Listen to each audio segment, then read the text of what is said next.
You know, it is kind of funny. When politicians in the media talk about Russia and Vladimir Putin, they often use the word oligarchy. They talk about how the oligarchs of Russia have enormous power under Putin.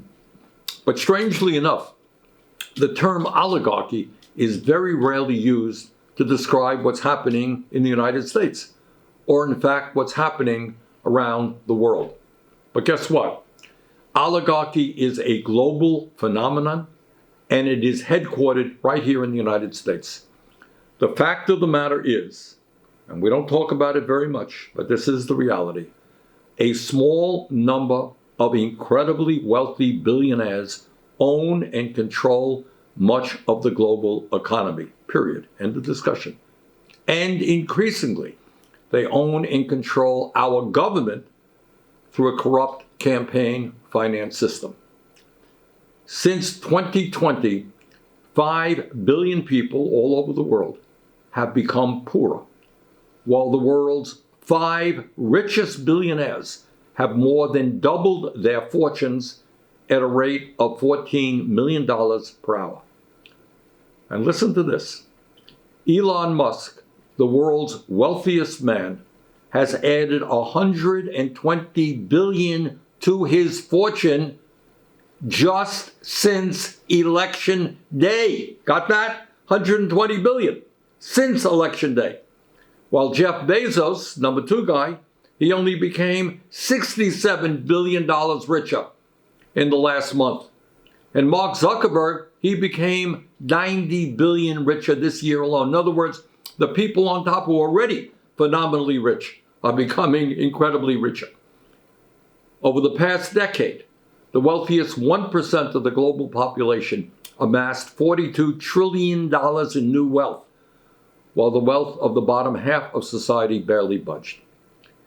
In fact, as of today, the top 1% owns more wealth than 95% of the people on this earth. Outrageously, the wealthiest people in the world are stashing up to $32 trillion in offshore tax havens like the Cayman Islands in order to avoid paying their fair share of taxes to governments all over the world. In other words, governments are underfunded, and these people stash trillions in tax havens. Meanwhile, the uber rich do spend money to protect their incredible wealth. They do it by buying influence, and increasingly by buying our elections. Billionaires in the United States are 0.0005% of the population. That ain't a lot of people.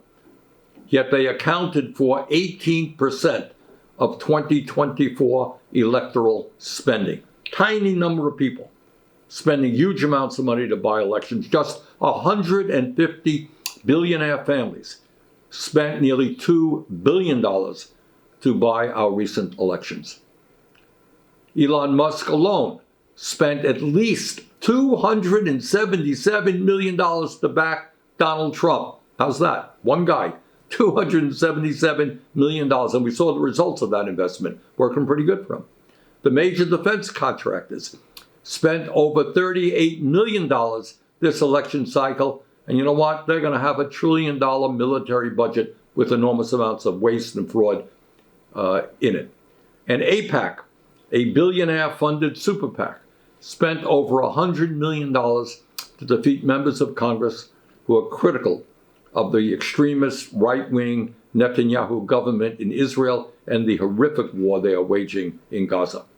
My friends, you don't have to be a PhD in political science to understand that this is not democracy. This is not one person, one vote. This is not all of us coming together to decide our future. This is oligarchy. In my view, this issue of oligarchy is the most important issue facing our country and the world because it touches on everything else. It touches on climate change, touches on healthcare, touches on whether or not working people are going to have a decent standard of living, touches on whether or not we can eliminate poverty. And what we are going to be doing now is over the coming months, we are going to be doing a number of programs exploring how global oligarchy functions, the power that the very, very rich have over our economy and over our political life.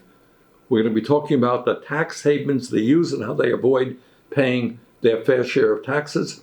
And we will be talking about the kind of role that the oligarchs will play in the coming Trump administration. We're going to bring forth some of the really smartest people in this country and around the world who know about this issue. So it's important stuff, and I hope you will follow along. Take care. Bye-bye.